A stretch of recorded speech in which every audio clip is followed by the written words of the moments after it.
हे आमचं संविधानिक पद जे मूळ ओबीसींना मिळायला हवं होतं ते पद ऑलरेडी इथल्या राज्यकर्त्या लोकांनी राजे रजवाड्यांनी हे त्यांच्या घरामध्ये घेतलेलं आहे। त्यामुळं आमच्या मागासवर्गीयांच्या ताटात अनाथ माती कालवण्याचं काम, ज्यांना आम्ही पिढ्यानपिढ्या मतदान दिलं, ज्यांना आम्ही मान सन्मान दिला, ज्यांना आम्ही राजे म्हणून मान सन्मान दिला, त्या माणसाने आम्हा मागासवर्गीयांना जे घटनेनं जे मंडल आयोगाच्या माध्यमातून जे ओबीसीला आरक्षण मिळालेलं होतं ते आरक्षण हिरावून घेण्याचं काम फलटणमधल्या लोकांनी केलंय।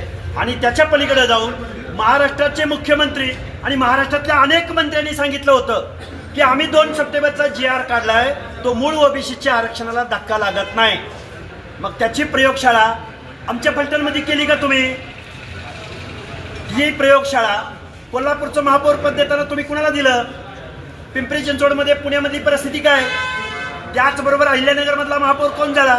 त्याचबरोबर छत्रपती संभाजीनगरमध्ये काय दौंडचा नगराध्यक्ष कोण झाला? अशी शेकडो उदाहरणं आमच्याकडे आहेत। त्यामुळं इथल्या राज्यकर्त्या लोकांनी ओबीसीच्या अनाथ माती कालवण्याचं काम केलेलं आहे।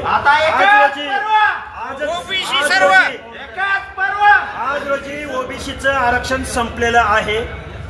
हे झालं पंचायत राज निवडणुकीमधलं।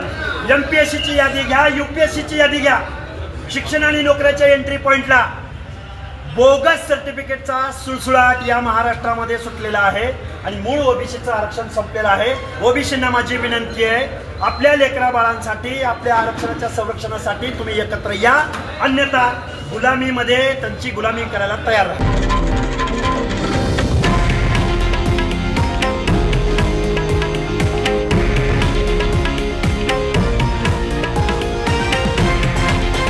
हे आहे देशातील नंबर 1 न्यूज नेटवर्क आणि आपण पाहत आहात TV9 मराठी, एकमेव।